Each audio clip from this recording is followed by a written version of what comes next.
연금개혁이 무산되었다라고 들었습니다. 근데 이제 연금개혁 자체가 이제 구조개혁이 있고 모수개혁이 있는데 이제 모수개혁에만 치중하다 한 나머지 구조개혁이 좀 잘 이루어지지 않는 현실이 저는 약간 문제라고 생각하고 있습니다. 이에 대해서 이제 이준석 당선인의 생각을 듣고 싶습니다. 제가 그냥 한 가지 웃긴 얘기 하나 해드릴까요? 지금 그 연금이나 아니면은 뭐 기본소득 이런 거 갖고 국민의힘이랑 민주당이 치격대고 하는데요. 국민의힘의 기본정책 그 홈페이지가 나와 있습니다. 거기 첫 번째가 뭐냐면 기본소득이에요. 이게 전 서강대학교 경제교육과 교수이신 김종인 위원장과 제가 알바고 나온 거거든요. 정작 국민의힘 의원들은 모르고 있어요. 자기 당의 정책이 뭔지를. 근데 저는 이런 생각을 해요. 우리가 결국에는 어느 순간에는 기초연금이 사실 전 세계적으로 가장 광범위하게 시도된 기본소득 시도거든요. 근데 기본소득에 가까운 형태로 복지체제가 변화할 수밖에 없겠다라는 생각을 하긴 하고요. 그 과정에서 국민연금은 조금씩 소멸해 나갈 수밖에 없다라는 생각을 합니다. 그럼 그 간극을 뭐로 메꾸느냐? 지금 어떻게든 우리는 적립식 국민연금을 살려나가려고 지금 여러 가지 모수개혁도 하고 이렇게 하는 건데요. 결국 부가식으로 조금씩 바뀌어 나갈 겁니다. 부가식이라는 건 결국 그 시기에 조세로 낸 것을 바탕으로 해가지고 이제 위에 연금을 받아야 되는 세대에게 가는 것인데 그렇게 전환할 수밖에 없고 그 말은 뭐냐면은 소득 대체율은 확 줄어들 수밖에 없다는 겁니다. 그래서 그거를 사회적 타협을 해야 된다라고 생각하는 것이 제 생각이고 아직 개혁신당의 당론은 아닌데 제 생각이고요. 그 변화를 논의해야 될 겁니다. 이제. 예, 왜냐하면 인구 구조가 지금 아무리 모수개혁해도 답이 안 나오는 게요. 지금 출산율 추계는 굉장히 낙관적으로 한 겁니다. 근데 출산율이 더 떨어질 거라고 보고 있거든요. 그래서 저는 의미 없는 모수개혁 그 개수 조정을 하고 있다 이런 생각을 합니다. 예, 또 질문. 예, 큰 소리로. 혹시 도서정과제가 예. 문제나 논란이 많이 되고 있는데 예. 생각이 어떠신지 도서정과제 논란, 전 당연히 도서정과제는 없어져야 된다 이렇게 생각하고요. 왜냐하면 제가 어제 그 삼성전자 권오현 회장님의 그 총격차 책을 그냥 한번 중고로 다시 읽어보려 샀는데 온라인 중고서적에 3,000원 주고 샀거든요. 근데 새 책이 왔어요. 네. 그러니까 이미 편법적으로 저는 이미 많이 도서정과제가 혁파되고 있다. 저는 그런 생각을 하고요. 사실 물가 통제라고 하는 것은 어떤 상황에서도 성공하기 어렵다. 저는 그런 생각을 하고 있습니다. 예. 예. 지금 여러 개 하나씩만. 예. 그럼 가장 최근에 현재 현안에 대해서 질문드리겠습니다. 예. 현재 지금 라인 사태도 그렇고 라인 사태로 이제 보수 언론조차 이제 윤석열 대통령을 강한 비판을 하고 있고 이제 거기에 이제 최근 이재명 대표와의 이제 영수회담에서 이재명 경쟁자는 총리를 하지 않겠다 이런 것 때문에 지금 보수 정당에서도 윤석열 대통령에 대한 반발이 점점 심해지고 있는 것을 확인할 수 있습니다. 그래서 일각에서는 윤석열 대통령의 탈당 그거를 넘어서 이제 2016년의 결과가 오마주되고 있다고 생각을 하는데요. 그 탄핵, 그 이준석 대표님이 언급하셨던 조기 대선 가능성도 지금 언급이 되고 있다고 생각하십니다. 이에 관련돼서 그 이준석 당선인님의 생각을 여쭙고 싶습니다. 저는 개인적으로는 탄핵은 굉장히 불행한 대한민국의 역사이고 앞으로도 반복되지 않았으면 좋겠다는 생각을 합니다. 이거는 제가 정파적인 생각이 아니라 그냥 탄핵의 경험은 대한민국의 자존심을 그냥 깎아내리는 결론이라고 생각하거든요. 그런데 왜냐? 국민들이 집단적으로 잘못 선택했다는 거 아닙니까? 그렇기 때문에 어떻게든 정부가 잘 헤쳐나갔으면 하는 생각으로 여러 가지 지적들을 제가 지금 해온 겁니다. 그걸 대통령은 내부 총질이라고 했지만은 요즘 외부 총질이니까 더 재밌어요.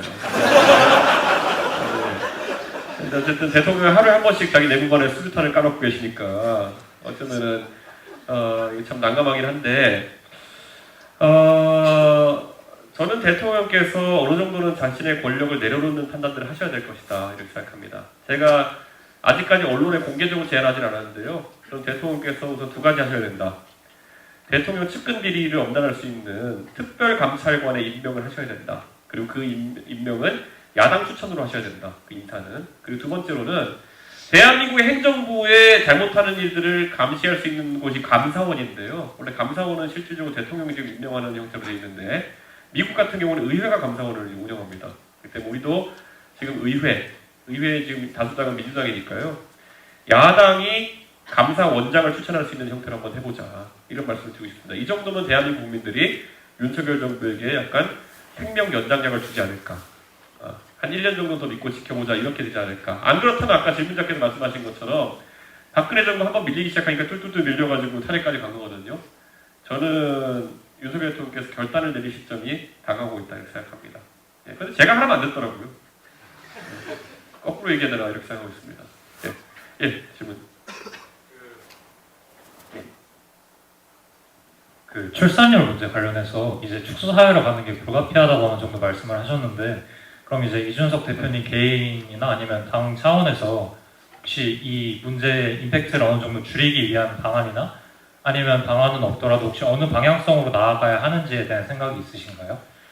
저는 두 가지 얘기를 드릴게요. 저는 출산율을 높여야 된다고는 생각합니다. 1. 근데 둘째로 높아지지 않을 거라는 생각도 합니다.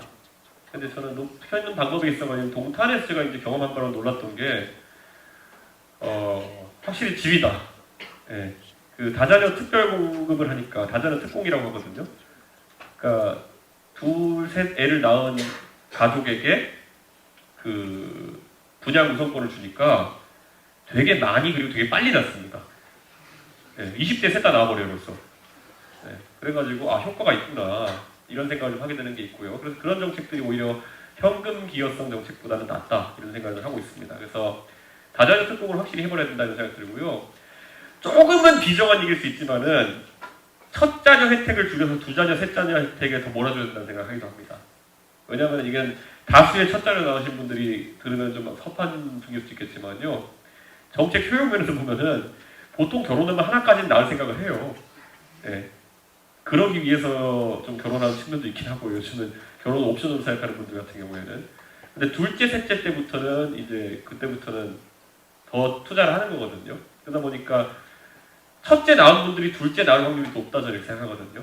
결혼 안 한 분들이 첫째 낳기까지 하는 그런 어떤 투자보다는. 그래서 저는 약간 정책의 방향을 시ft해야 된다는 생각을 하긴 하는데요. 이건 제가 절대 권력자가 되면 아마 시도해볼 수 있지 않을까. 저는 그런 생각합니다. 그리고 두 번째로 이제 얘기하고 싶은 게 뭐냐면 그래도 숫자가 늘지 않는다면인데 저는 아까 제가 타노스의 고민을 약간 얘기했었는데요. 우리가 이제 생산을 높이기 위한 어쨌든 생산해야지 소비하는 거잖아요. 생산을 늘리기 위한 조건 중에 인구가 개입할 여지가 이제 있겠느냐에 대해서 약간 고민하게 되더라고요. 옛날에는 인구가 많으면 생산이 느는 게 당연하죠. 땅이 놀고 있고 농사를 지으면 그만큼 소출이 더 나는 게 맞는 거겠죠. 옛날에는.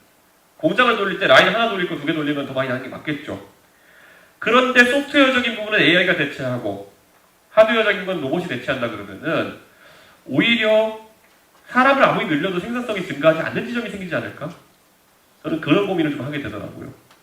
그럼 그렇게 됐을 때 오히려 생산량은 그냥 과학기술의 수준이나 이런 것들 고정되고 평탄화되고 몇 명이 나눠 먹느냐의 문제로 바뀌는 게 아닐까? 이런 고민 해본 적이 있어요. 그렇게 된다면 아마 여러분들은 지금은 출산을 놀랬는다 하지만 그때 가서는 n분의 1을 줄여라로 갈 수도 있겠죠. 더 적은 사람이 나눠 먹자. 그게 타노스의 고민인 거죠. 우주의 어떤 세계의 생산량은 일정해지고 자원은 일정해졌는데 인구가 너무 많아. 그럼 반띵 하자. 그게 타노스의 고민이잖아요. 저는 마찬가지로 우리도 그 고민을 해야 되는 지점도 있을 수 있다라는 생각을 하는 거죠. 솔직히 그래서 지금 여러분 당장 여러분의 서강대 학위의 가치에 대해서 고민해봐야 돼요. 예. 40만 명이 가던 시절에 서강대 학위의 가치와 20만 명이 대학 가는 시기에 서강대 학위의 가치는 반토막 날지도 몰라요. 예. 현실적인 고민이죠. 20만 명이 대학 가는 상황이 오게 되면요. 서울에 있는 대학교의 정원과 맞먹는 숫자로 이제 줄게 된다 그러면은 인서울의 가치는 바닥이죠. 예. 그러니까 저는 이런 거 냉정하게 이제 봐야 되는 거죠. 예. 서강대 입결이 뭐 3등급이 된다, 4등급이 된다. 이렇게 되면은 그렇게 되는 거예요. 그러면 그게 맞춰가지고 여러분도 지금 당장 총장님이 들으면은 벌떡 일어나겠지만은 학교 정원을 반으로 줄이자 이러고 있어야 될지 몰라요. 예. 냉정한 얘기예요. 가치를 유지한다는 건 그런 거거든요. 예. 또 질문 있으실까요? 저 메일 보냈던 학생인데 예. 저 여기 있습니다. 예.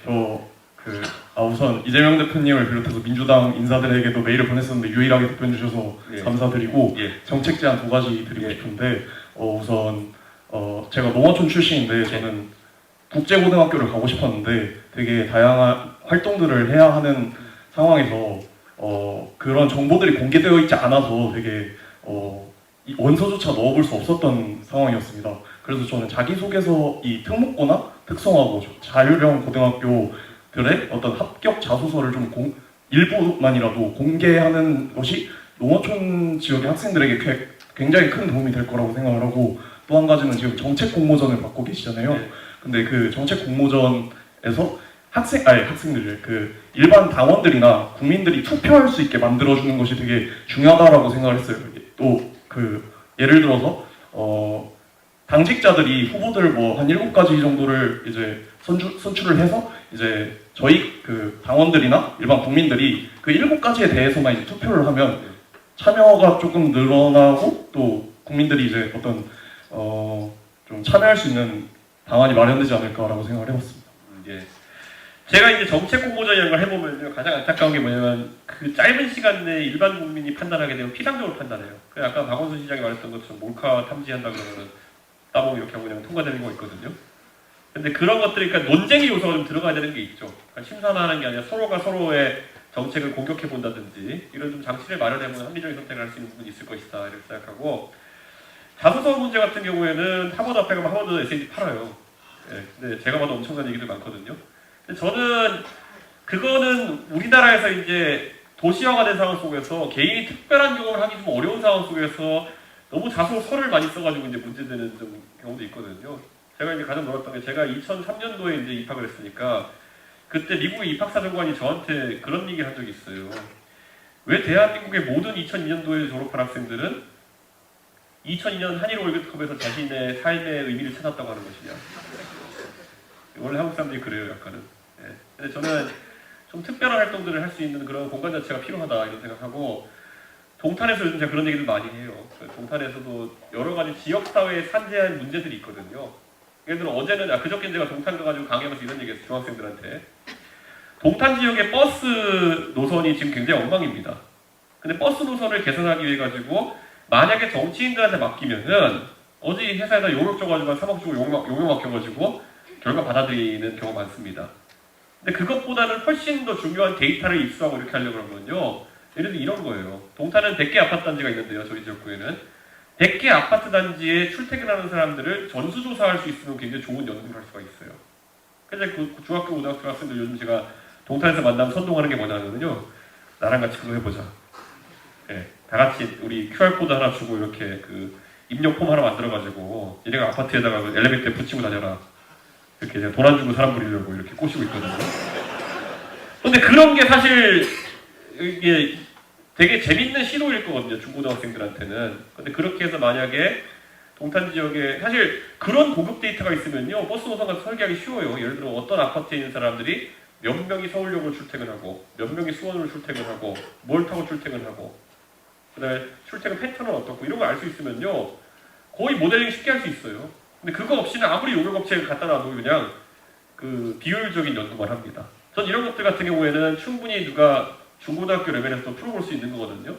다만 이 아이디어를 떠올리기 어렵다 뿐인데, 저는 좀 대한민국으로 활성화됐으면 좋겠다 그런 생각합니다.